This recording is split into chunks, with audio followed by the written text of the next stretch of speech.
નમસ્કાર વિદ્યાર્થી મિત્રો, આપણે એક બીજા પ્રશ્નની આજે સમજૂતી મેળવીએ, જેનું નામ છે, પ્રશ્નનું નામ છે સત્યતા કોષ્ટકની રચના. તો સત્તા કોષ્ટકની રચના કઈ રીતે થાય છે, અહીં આ પ્રશ્નમાં આપણે એના નિયમો જોઈશું અને સત્તા કોષ્ટકનું એક ઉદાહરણ પણ એની અંદર જોઈશું. તો અહીં આપણે સત્તા કોષ્ટકની રચનાનો વિગતે આપણે અભ્યાસ કરીએ. પ્રસ્તાવના વાત કરીએ આપણે તો જટિલ સંયુક્ત વિધાન માટે સત્તા કોષ્ટકની રચના કરવી પડે છે. જટિલ સંયુક્ત વિધાનોનું સત્યતા મૂલ્ય આપણે શોધવું હોય, સંયુક્ત વિધાનોનું સત્યતા મૂલ્ય શોધવું હોય ત્યારે સત્યતા કોષ્ટકની રચના કરવી પડે. જેમ સાદા વિધાનનું મૂલ્ય આપણે સરળતાથી આપી શકીએ છીએ, મૌખિક આપી શકીએ છીએ, એ રીતે સંયુક્ત અને જટિલ સંયુક્ત વિધાન હોય અને એનું મૂલ્ય આપણે આપવું હોય તો સીધું એનું મૂલ્ય આપણે આપી શકતા નથી. હિમાલય વિશ્વનો ઊંચામાં ઊંચો પર્વત છે. આ વિધાનનું સત્યતા મૂલ્ય આપણે આપવું હોય તો આપણે મૌખિક આપણે એનું મૂલ્ય આપી શકીએ છીએ કે આ વિધાન સાચું છે, સત્ય છે. પરંતુ જ્યારે સંયુક્ત અને જટિલ સંયુક્ત વિધાનો હોય તેમાં એક કે એકથી વધુ તાર્કિક કારકો આવેલા હોય, એક કે એકથી વધુ સાદા અને સંયુક્ત વિધાનો આવેલા હોય અને આવા વિધાનોનું સત્યતા મૂલ્ય જ્યારે નક્કી કરવું હોય ત્યારે મૌખિક આપણે એનું મૂલ્ય આપી શકતા નથી. આવા વિધાનોનું સત્યતા મૂલ્ય આપવા માટે આપણે સત્યતા કોષ્ટકની રચના કરવી પડે છે. આ પ્રમાણે તો સત્યતા કોષ્ટકની રચનાના પાયામાં સત્યતા કોષ્ટકની રચનાનો આધાર આપણે 5 તાર્કિક કારકોના સત્યતા કોષ્ટક જોયા, પાયાના સત્યતા કોષ્ટક જોયા.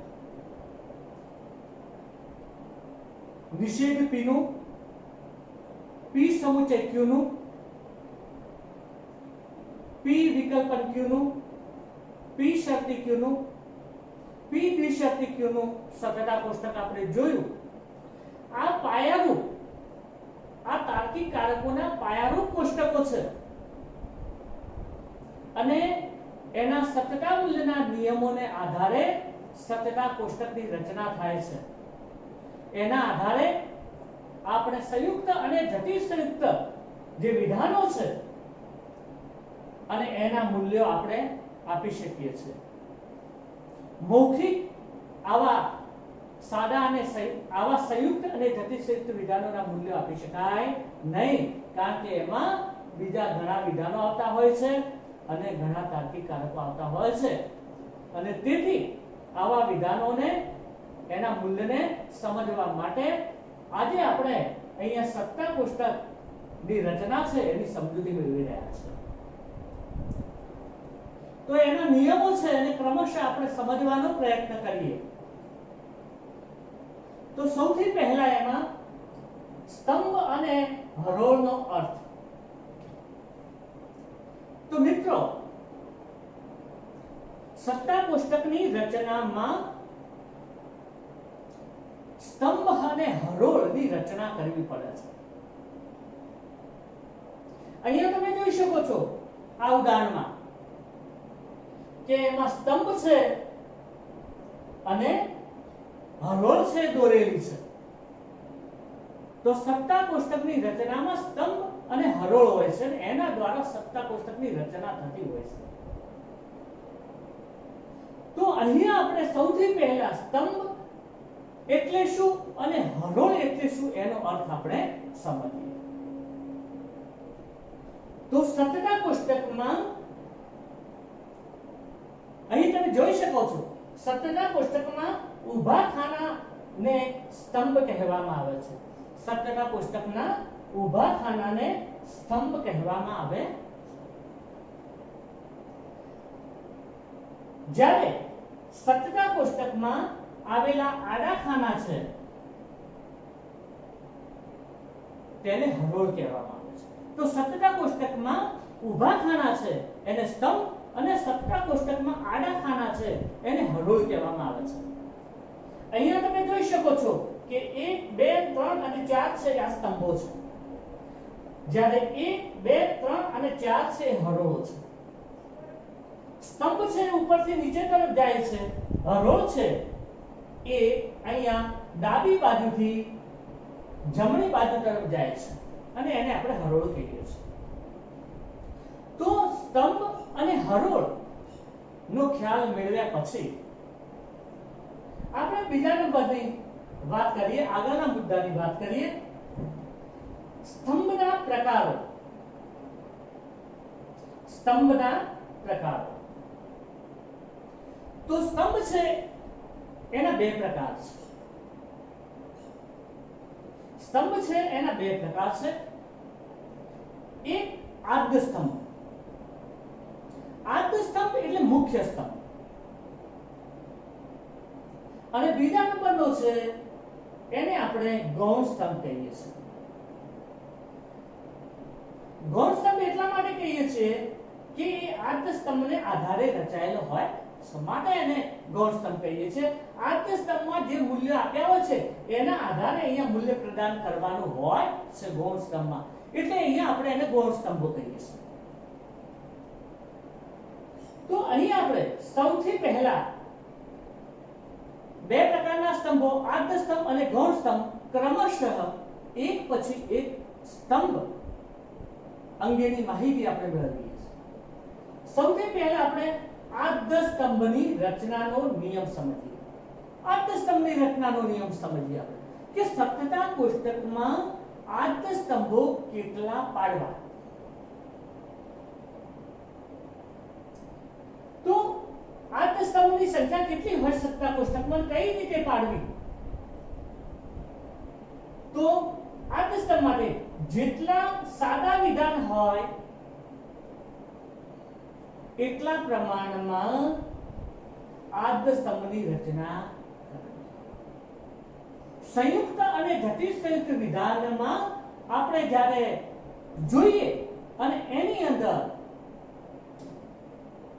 કેટલા સાદા વિધાનો છે, એક સાદું વિધાન છે, બે સાદા વિધાન છે, 3 છે, 4 છે, કેટલા સાદા વિધાનો છે એ જો એમાં આવેલ ચલ કે અચલ અને એની સંખ્યા જોવી. એક ચલ છે, બે છે, 3 છે, 4 છે, એક અચલ છે, બે અચલ છે, 3 છે, 4 છે. અહીંયા તમે જોઈ શકો છો આમાં 3 અચલ છે p q, અને આમાં બે અચલ છે p અને q. આવા બે અચલ છે. તો ચલ કે અચલની સંખ્યા જોઈએ તો વિધાનની સંખ્યાના પ્રમાણમાં આદ્ય સ્તંભની રચના થાય છે. એક સાદું વિધાન હોય તો એક આદ્ય સ્તંભ બને, બે સાદું વિધાન હોય તો બે આદ્ય સ્તંભ બને, 3 સાદા વિધાન હોય તો 3 આદ્ય સ્તંભ બને, અને 4 સાદા વિધાન હોય તો 4 આદ્ય સ્તંભ પડે. અહીંયા તમે જોઈ શકો છો કે અહીંયા બે સાદા વિધાનો આપેલા છે p અને q, તો એટલી જ સંખ્યામાં આદ્ય સ્તંભ પડે. તો અહીંયા તમે જોઈ શકો છો આદ્ય સ્તંભ બે પાડવામાં આવેલા છે. તો આપણે ચલ કે અચલ ની સંખ્યાના પ્રમાણમાં જેટલી સંખ્યામાં ચલ કે અચલ આવેલા હોય એટલા પ્રમાણમાં આદ્ય સ્તંભની રચના કરવામાં આવે છે. તો આત્મસ્તંભની રચના તમે જાણ્યા પછી હવે આપણે ગૌણ સ્તંભની રચનાનો નિયમ જાણીએ. તો સત્યતા કોષ્ટકમાં આત્મસ્તંભ પછી ગૌણ સ્તંભો કેટલા પાડો, ગૌણ સ્તંભોની સંખ્યા કેટલી રાખવી. તો અહીંયા નિયમમાં તમે જોઈ શકો છો કે વિધાનમાં આવેલા તાર્કિક કારકોની સંખ્યા જેટલા ગૌણ સ્તંભની રચના કરવી. તો વિધાનમાં જેટલા પ્રમાણમાં જેટલી સંખ્યામાં તાર્કિક કારકો આવેલા હોય એટલા પ્રમાણમાં ગૌણ સ્તંભની રચના કરવામાં આવે છે. જેટલા તાર્કિક કારકો તમને દેખાય વિધાનમાં અને એટલી સંખ્યામાં ગૌણ સ્તંભની રચના કરવામાં આવે છે. અહીંયા ઉદાહરણમાં તમે જોઈ શકો છો કે આ વિધાનમાં બે તાર્કિક કારકો છે, એક શરતી અને બીજો દ્વિશરતી. બે તાર્કિક કારકો છે. તો જેટલી સંખ્યામાં તાર્કિક કારકો આવેલા હોય એટલા પ્રમાણમાં ગૌણ સ્તંભની રચના થાય છે. એટલા પ્રમાણમાં ગૌણ સ્તંભ સત્તા કોષ્ટકમાં રચવા. તો અહીંયા તમે જોઈ શકો છો કે આ ગૌણ સ્તંભો છે, બે તાર્કિક કારકો હોવાથી અહીંયા બે ગૌણ સ્તંભોની રચના કરવામાં આવેલી છે. સ્તંભ નંબર 3 અને સ્તંભ નંબર 4 છે એ ગૌણ સ્તંભો છે. તો જેટલા તાર્કિક કારકો હોય એની સંખ્યાના પ્રમાણમાં સત્યતા કોષ્ટકમાં ગૌણ સ્તંભોની રચના કરવામાં આવે છે. અને આ ઉદાહરણમાં આપણે એ બાબત છે જોઈ શકીએ છીએ કે બે કારકો અહીં આપેલા છે અને માટે બે ગૌણ સ્તંભો અહીંયા પાડવામાં આવેલા. આગળ આપણે જોઈએ અહીંયા નોંધપાત્ર બાબત. જ્યારે આપણે આત્મસ્તંભ કે ગૌણ સ્તંભની રચના કરીએ છીએ, ટૂંકમાં સ્તંભની રચના કરીએ છીએ, ત્યારે સૌથી મહત્વનો નોંધપાત્ર મુદ્દો, નોંધપાત્ર બાબત એ છે કે એક જ વિધાન એકથી વધુ વાર આવે. એકનું એક વિધાન એકથી વધુ વાર આવે. તમે અહીંયા જોઈ શકો છો બે વખત પી આવી. તો અહીંયા વિધાન પરક અચલ બે વખત આવ્યું છે. વિધાન પરક અચલ હોય કે પછી વિધાન પરક ચલ હોય, પરિવર્તી હોય, પણ એકનું એક વિધાન, એકનું એક ચલ કે અચલ વિધાનમાં કે વિધાન રૂપમાં એકથી વધુ વાર આવતું હોય ત્યારે એના સ્તંભો તો માત્ર એક અને એક જ પડે છે. ગમે તેટલી વાર વિધાન આવે તેમ છતાં સત્યતા કોષ્ટકમાં એના માટેનો સ્તંભ માત્ર એક અને એક જ પડે છે. અહીંયા તમે જોઈ શકો છો કે અહીંયા આ પી વિધાન છે બે વખત આવેલું છે, છતાં પણ એનો સ્તંભ કેટલો પડ્યો છે? એક જ. આદ્ય સ્તંભ હોય કે પછી ગૌણ સ્તંભ હોય, માત્ર એક જ સ્તંભ પડે. તો આ નોંધપાત્ર બાબત છે, મહત્વની બાબત છે. જ્યારે આપણે સ્તંભ રચના કરીએ ત્યારે તો એને લક્ષ્યમાં રાખવાની છે આપણે, અને એ રીતે આદ્ય સ્તંભ અને ગૌણ સ્તંભની આપણે રચના કરવાની છે. આગળ આપણે જોઈએ હવે સત્યતા કોષ્ટકમાં હરોળની રચના કરવી પડે છે. તો હરોળની રચનાનો નિયમ આપણે જોઈએ. હરોળની સંખ્યાને લગતો નિયમ, હરોળની રચનાનો નિયમ. સત્યતા કોષ્ટકમાં હરોળની સંખ્યા કેટલી રાખવી એના માટેની સમજ આપણે મેળવી રહ્યા છીએ. તો એના માટે અહીંયા સૂત્ર આપેલું છે. હરોળની સંખ્યાનું સૂત્ર આપેલું છે 2 ની n ઘાત. 2 ની n ઘાત. અહીંયા આ સૂત્ર છે એનું થોડું અર્થઘટન સમજવું જરૂરી છે. અહીંયા આ જે 2 છે એ લખવાનું કારણ અહીંયા મેં સ્પષ્ટ કરેલું છે. 2 નો અર્થ જુઓ તમે અહીંયા કે કોઈ પણ વિધાન હોય તો એના મૂલ્યો 2 હોય છે. કાં તો એ વિધાન સત્ય હોય અથવા અસત્ય હોય. કોઈ પણ વિધાનનું મૂલ્ય કેટલું હોય? 2 હોય. કાં તો એ સાચું હોય અથવા ખોટું હોય. એટલે એની સંખ્યા કેટલી છે? 2. p અને f 2. માટે અહીંયા શું લીધેલું છે? 2. 2 ની સંખ્યા લીધેલી છે અને ઉપર n લખેલું છે.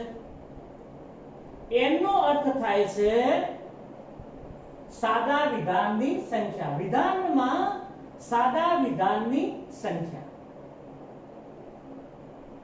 અથવા આદ્ય સ્તંભની મુખ્ય સ્તંભની સંખ્યા એવું અર્થઘટન થાય છે. n નો અર્થ સાદા વિધાનની સંખ્યા. અહીંયા તમે જુઓ સાદા વિધાનો કેટલા છે? p અને q. તો સાદા વિધાન n એટલે સાદા વિધાનની સંખ્યા. અહીંયા સાદા વિધાન કેટલા છે? p અને q. 2 સાદા વિધાન છે.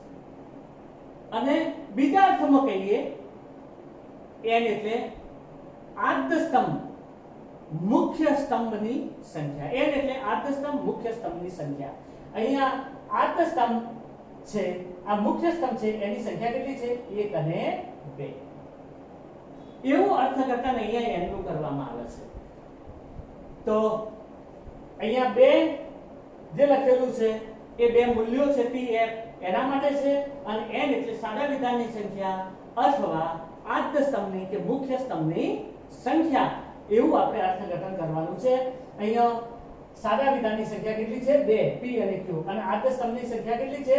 2 1 અને 2. એવું અર્થઘટન અહીંયા કરવામાં આવે છે.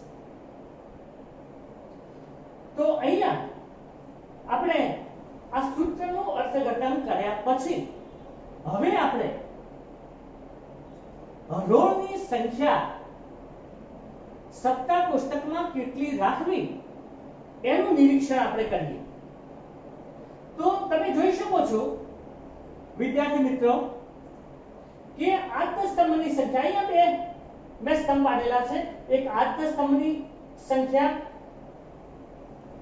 એવું અહીંયા સ્તંભ પાડેલો છે અને બીજું અહીંયા હરોળની સંખ્યા, આ હરોળની સંખ્યા એવો અહીંયા સ્તંભ પાડેલો છે. કારણ કે આદ્ય સ્તંભની સંખ્યાને આધારે હરોળની સંખ્યા છે એ નિશ્ચિત થાય છે. અહીંયા તમે જોઈ શકો છો એક સાદું વિધાન હોય, કોઈ પણ વિધાન આપેલું હોય અને એમાં એક જ સાદું વિધાન હોય અથવા તો એક જ આદ્ય સ્તંભ હોય. આદ્ય સ્તંભની સંખ્યા કહો કે સાદા વિધાનની સંખ્યા કહો. તો અહીંયા એક જ સાદું વિધાન હોય તો અહીંયા આ એક છે, એક સાદા વિધાન માટે છે.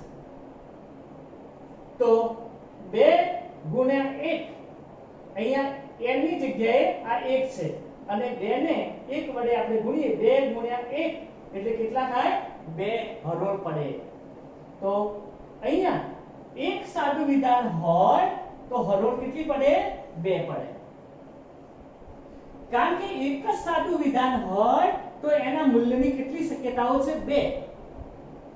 કાં તો એ સાચું હોય અથવા એ ખોટું. માટે અહીંયા એક સાદું વિધાન હોય તો 2 હરોળ પડે છે. બીજા નંબરમાં જોઈએ, માનો કે 2 સાદા વિધાન હોય. અહીંયા તમે જોઈ શકો છો 2 સાદા વિધાન છે, p અને q. કોઈ પણ વિધાન હોય એમાં 2 સાદા વિધાન હોય એટલે કે 2 આદ્ય સ્તંભો હોય. સત્તા કોષ્ટકમાં કેટલા આદ્ય સ્તંભો હોય? 2 આદ્ય સ્તંભો હોય એટલે કે 2 સાદા વિધાનો આવતા હોય તો એના હરોળની સંખ્યા કેટલી થાય? 4. 2 સાદા વિધાનો આવતા હોય, 2 આદ્ય સ્તંભો હોય તો 2 ગુણ્યા 2 એટલે હરોળો કેટલી પડે છે? 4 થાય. અહીંયા તમે જોઈ શકો છો આ 2 સાદા વિધાનો છે માટે અહીંયા હરોળ કેટલી પાડેલી છે? 4. તમે જોઈ શકો છો અહીંયા. કેમ? કારણ કે અહીંયા 2 સાદા વિધાનો આપેલા છે તો હરોળ કેટલી પડે? 4. 2 સાદા વિધાન છે તો 2 ગુણ્યા 2 એટલે હરોળ કેટલી થાય છે? 4.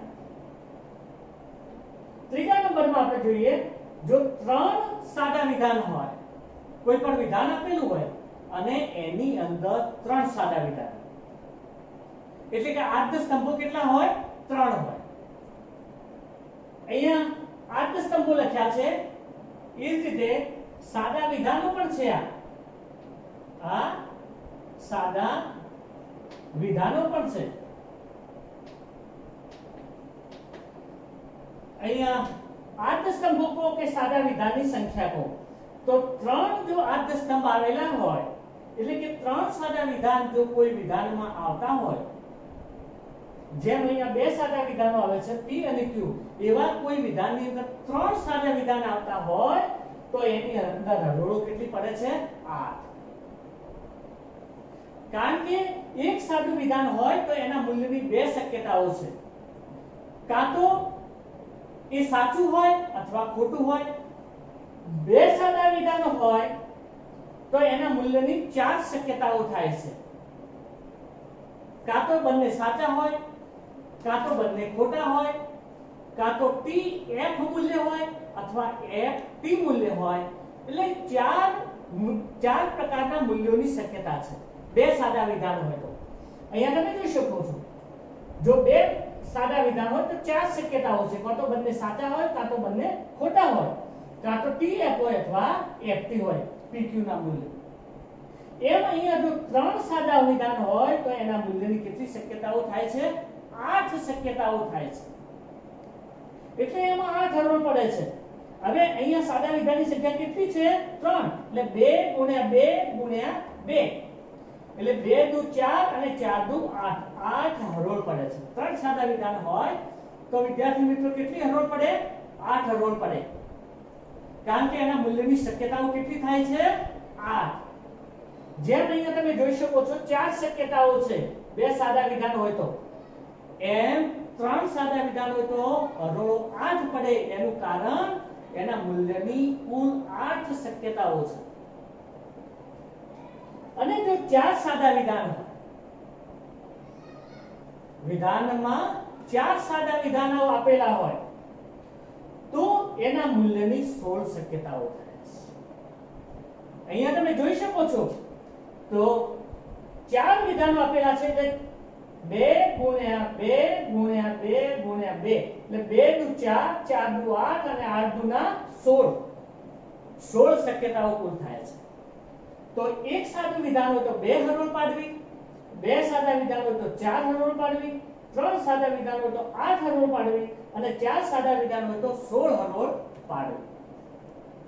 તો આ રીતે સત્યતા કોષ્ટકની જ્યારે રચના કરવામાં આવે ત્યારે હરોળો જે રચવામાં આવે છે એ આ હરોળની સંખ્યાના સૂત્રને આધારે અને આ નિયમને આધારે અને ટૂંકમાં અહીંયા જે સમીકરણ મેં આપ્યું છે એના આધારે તમારે હરોળોની રચના કરવી જોઈએ. મિત્રો, આપણે સત્તા કોષ્ટકમાં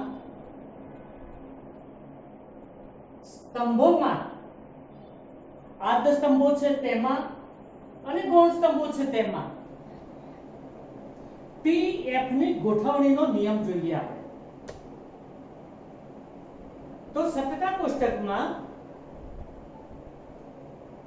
એના સ્તંભોમાં મૂલ્ય પ્રદાન કઈ રીતે કરવામાં આવે છે તમે અહીંયા જોઈ શકો છો કે સ્તંભ રચના કરી છે, આદ્ય સ્તંભોની ગૌણ સ્તંભોની રચના કરી છે, પણ અંદર મૂલ્યો આપેલા છે.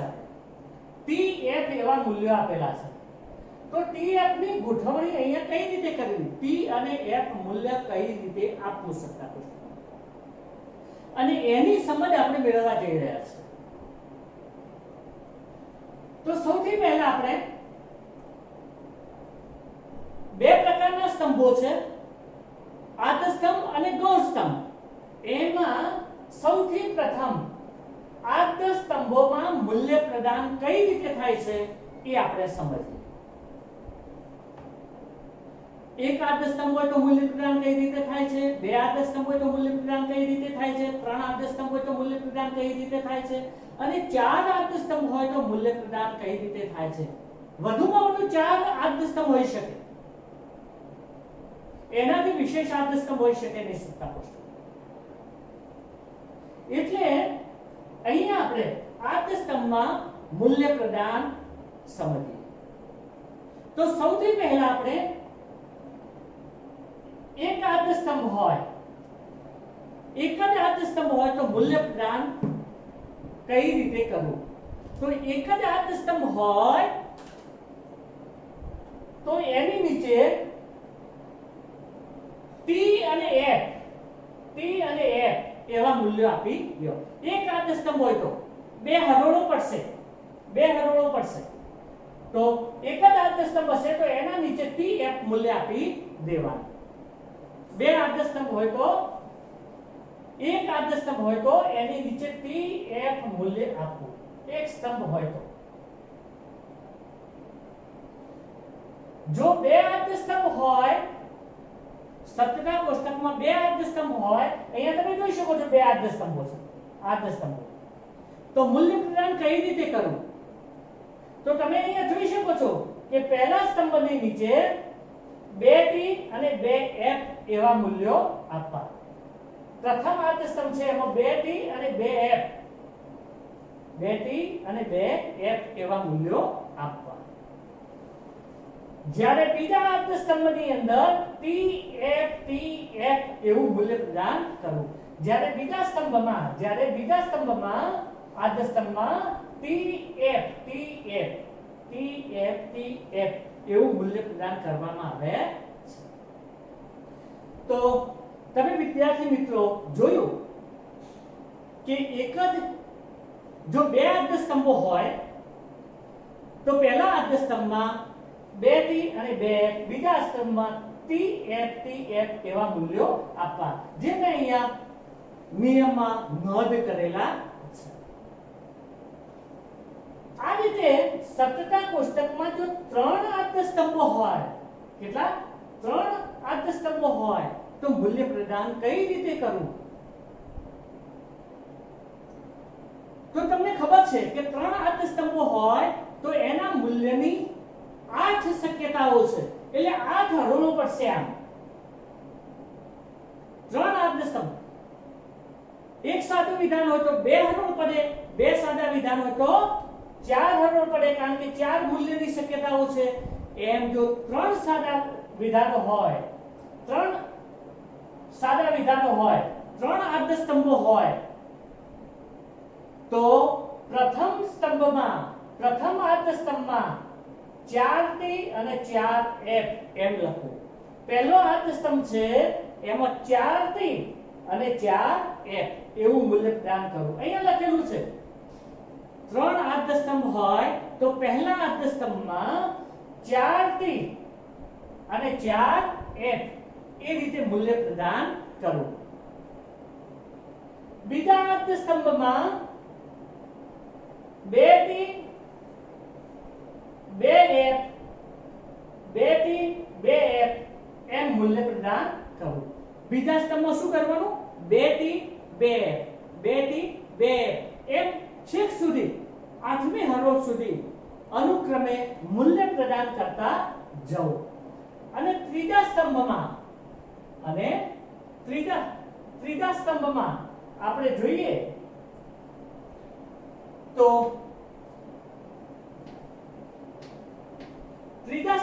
જોઈએ તો અનુક્રમે T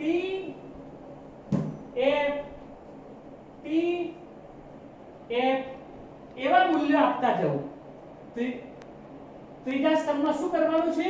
T F એમ 8 હરોળમાં આપણે મૂલ્ય પ્રદાન કરતા જવાનું છે. તો ફરીથી જોઈ લો, 3 આદ્ય સ્તંભો હોય તો પહેલા આદ્ય સ્તંભમાં 4T અને 4F, બીજા આદ્ય સ્તંભમાં 2T 2F 2T 2F એમ લખતા જવું, અને ત્રીજા આદ્ય સ્તંભમાં TF એમ લખતા જવું. ચોથા નંબરમાં જોઈએ, જો સપ્તકા કોષ્ટકમાં 4 આદ્ય સ્તંભો હોય તો 4 સાદા વિધાનો આવેલા હોય, 4 આદ્ય સ્તંભો એના આપેલા હોય તો એની અંદર મૂલ્ય પ્રદાન કઈ રીતે કરવું? તો 4 આદ્ય સ્તંભો હોય, આ રીતે 2 છે એવા 4 આદ્ય સ્તંભો હોય તો એના મૂલ્યની 16 શક્યતાઓ થાય છે. એના મૂલ્યની 16 શક્યતાઓ થાય છે એટલે 16 હરોળો પડશે. આમ હરોળો કેટલી પડશે? 16 હરોળો પડશે. તો 4 આદ્યસ્તંભ હોય, સત્તા કોષ્ટકમાં 4 આદ્યસ્તંભ હોય, 4 સાદા વિધાનોના સ્તંભો પાડેલા હોય, તો પ્રત્યેક સ્તંભમાં મૂલ્ય પ્રદાન કઈ રીતે કરવું? તો અહીંયા મેં લખેલું છે કે પહેલો સ્તંભ છે, પહેલો સ્તંભ હોય એની અંદર 16 હરોળમાં કઈ રીતે મૂલ્ય પ્રદાન કરશો? તો 8T અને 8F. પહેલા સ્તંભમાં 8T અને 8F. બીજા સ્તંભમાં 4T અને 4F. 4T અને 4F. એમ બીજા સ્તંભમાં આપણે મૂલ્ય પ્રદાન કરવાનું.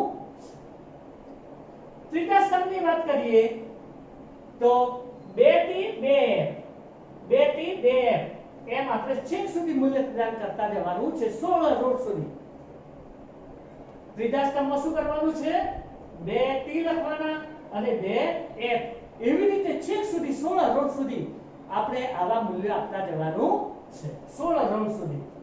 અને ચોથા નંબરના સ્તંભમાં 16 હરોળોમાં અનુક્રમે TF TF એવા મૂલ્યો છેક સુધી આપતા જવાનું છે. અહીંયા એક નોંધપાત્ર બાબત એ છે, સત્તા કોષ્ટકની રચનામાં જે આદ્ય સ્તંભોમાં જે આપણે આ મૂલ્ય પ્રદાન કરીએ છીએ એમાં મહત્વની એક બાબત છે કે છેલ્લો જે આદ્ય સ્તંભ હોય છે, કોઈ પણ સત્તા કોષ્ટક આપણે રચીએ અને એમાં છેલ્લામાં છેલ્લો જે આદ્ય સ્તંભ હોય છે એમાં અનુક્રમે TF TF એવા મૂલ્યો આવે છે. અહીંયા તમે જોઈ શકો છો, અહીંયા છેલ્લો આદ્ય સ્તંભ કયો છે? આ બીજો. બે આદ્ય સ્તંભ એમાં તમે નીચે જોઈ શકો છો TF TF એવા મૂલ્યો આવે છે. બે હરોળ હોય તો TF મૂલ્ય આવે, એક હરોળ હોય તો નીચે TF મૂલ્ય આવે. બે હરોળ હોય તો બીજો સ્તંભ છે એની નીચે TF TF એવી રીતે મૂલ્ય પ્રદાન થાય છે. ત્રણ સાદા વિધાન હોય તો ત્રીજા સ્તંભની અંદર એક સાદું વિધાન હોય, એક આદ્ય સ્તંભ હોય તો એના નીચે TF આવે છે. બે સાદા વિધાન હોય તો બીજા આદ્ય સ્તંભમાં નીચે TF TF મૂલ્ય આવે છે. જો ત્રણ આદ્ય સ્તંભ હોય તો ત્રીજા સ્તંભના નીચે TF TF TF એમ મૂલ્ય આવે છે. અને ચાર આદ્ય સ્તંભ હોય તો ચોથા સ્તંભની અંદર TF TF એમ મૂલ્ય આવે છે. ટૂંકમાં સત્તા કોષ્ટકની રચનામાં જે મૂલ્ય પ્રદાન કરવામાં આવે છે એ છેલ્લા આદ્ય સ્તંભમાં TF TF મૂલ્યો જ આવે છે. આ બાબત એ સમાન હોય છે પ્રત્યેક સત્તા કોષ્ટકમાં. આગળ આપણે જોઈએ ગૌણ સ્તંભોમાં મૂલ્ય પ્રદાન. ગૌણ સ્તંભોમાં મૂલ્ય પ્રદાન.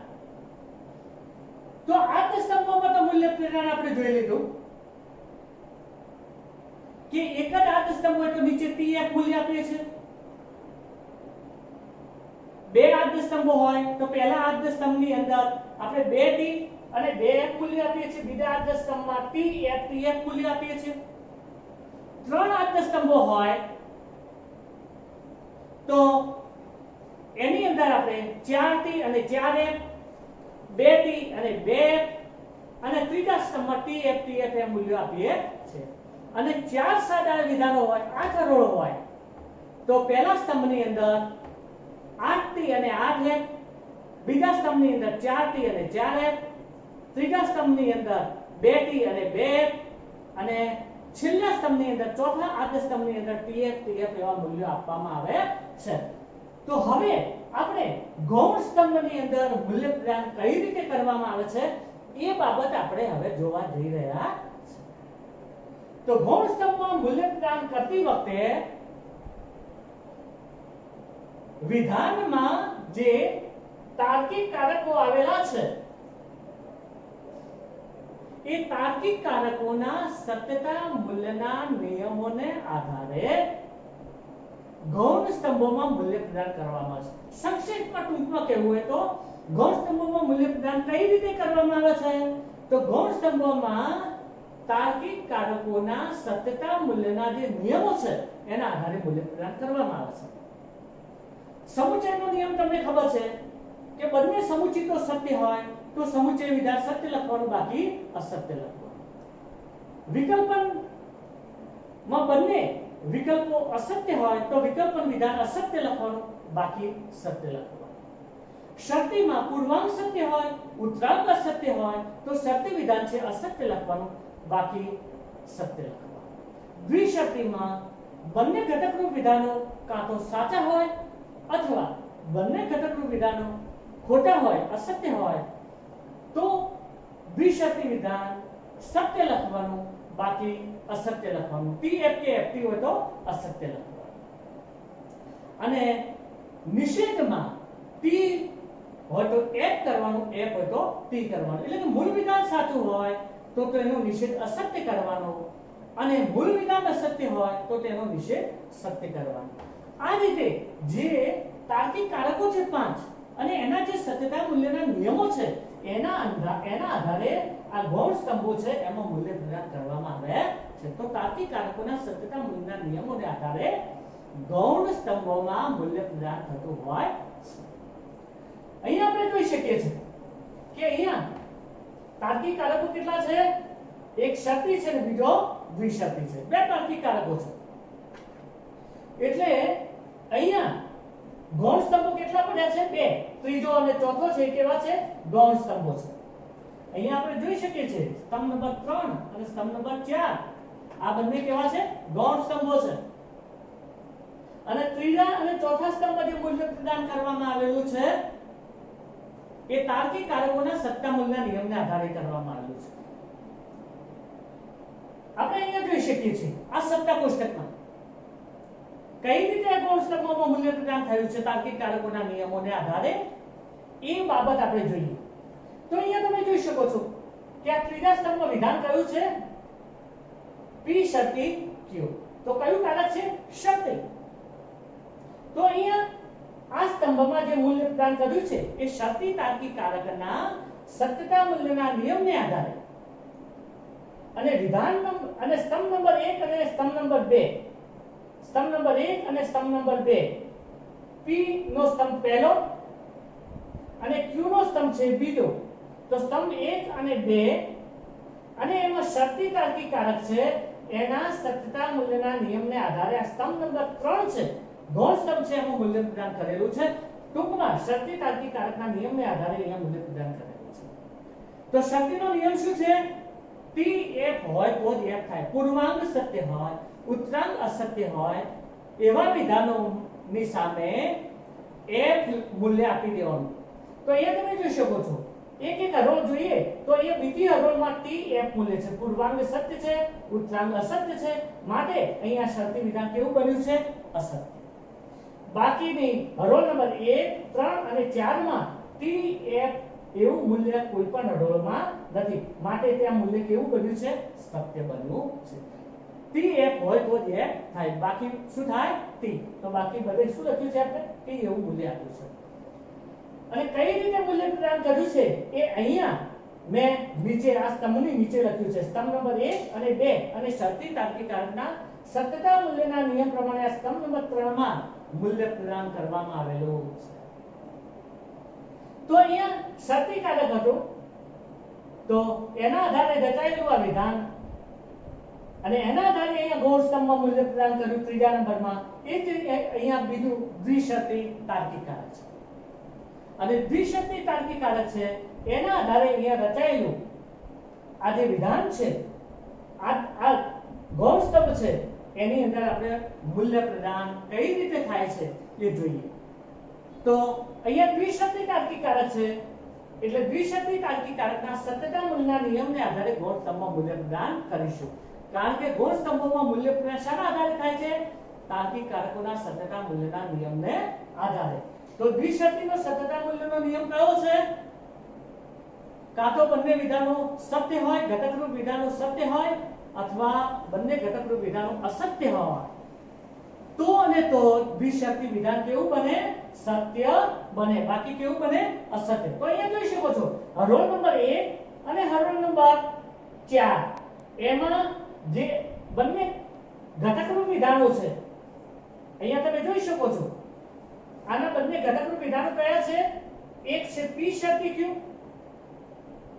અને એનો સ્તંભ છે કયો છે ત્રીજો સ્તંભ કયો છે ત્રીજો p શરતી q નો પ્રથમ ઘટકરૂપ વિધાન દ્વિશરતીનું અને બીજું ઘટકરૂપ વિધાન કયું છે p એનો સ્તંભ કયો છે પહેલો તો 3 અને 1 આ ત્રીજા નંબરના સ્તંભમાં છે આ છે પહેલા નંબરના સ્તંભમાં છે તો 3 સ્તંભ નંબર 3 અને સ્તંભ નંબર 1 અને દ્વિશરતી તાર્કિક કારક કયું દ્વિશરતી તાર્કિક કારકના સત્યતા મૂલ્યના નિયમને આધારે આ ત્રીજા સ્તંભમાં આ ચોથા સ્તંભમાં આ ગૌણ સ્તંભમાં મૂલ્ય પ્રદાન કરેલું છે તો અહીંયા તમે જોઈ શકો છો દ્વિશરતીના નિયમ પ્રમાણે કે બંને ઘટકરૂપ વિધાનો તમે જુઓ અહીંયા આ અને આ બંને ઘટકરૂપ વિધાનો અહીંયા સાચા છે તો દ્વિશરતીના નિયમ પ્રમાણે સત્ય લખ્યું છે અહીંયા બંને સાચા પણ નથી બંને ખોટા પણ નથી એટલે f લખ્યું છે અહીંયા પણ બંને સાચા નથી અને બંને ખોટા નથી એટલે અહીંયા f લખ્યું છે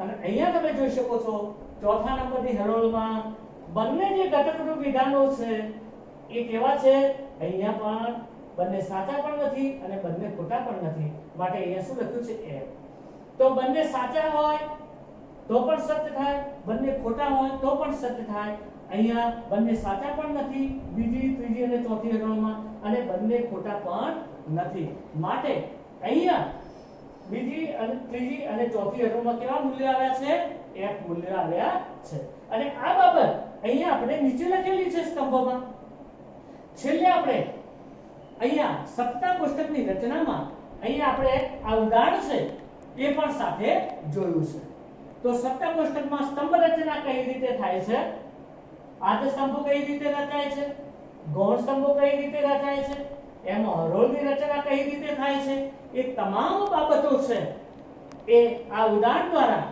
અને એના નિયમો દ્વારા સત્તા કોષ્ટકના નિયમો દ્વારા આપણે એ બાબત સુંદર રીતે સમજ્યા છે તો અહીંયા આપણે થોડો પ્રયત્ન કરીશું તમે પણ આ જે નિયમો છે એના આધારે તમે ઘરે પ્રયત્ન કરશો થોડા ઉદાહરણો છે સંયુક્ત અને જટિલ સંયુક્ત વિધાનના અને એના સત્તા કોષ્ટકની રચના કરશો તો તમને એના મહાવરાથી સત્તા કોષ્ટકની રચના છે એની તમને વ્યવસ્થિત તમને ખ્યાલ આવશે અને તમને જે આગળ જે ગણતરી કરવાની હશે સંયુક્ત અને જટિલ સંયુક્ત વિધાનોની અને દલીલોનું પ્રામાણ્ય તપાસવામાં જ્યારે પ્રત્યક્ષ રીતમાં સત્યતા કોષ્ટકની પ્રત્યક્ષ રીતમાં ત્યારે આપણને આ જે બાબતો છે એ ખૂબ જ ઉપયોગી થશે તો સત્તા કોષ્ટકની રચના છે એ ખૂબ જ મહત્વની છે અને પાયારૂપ બાબત છે અને તેથી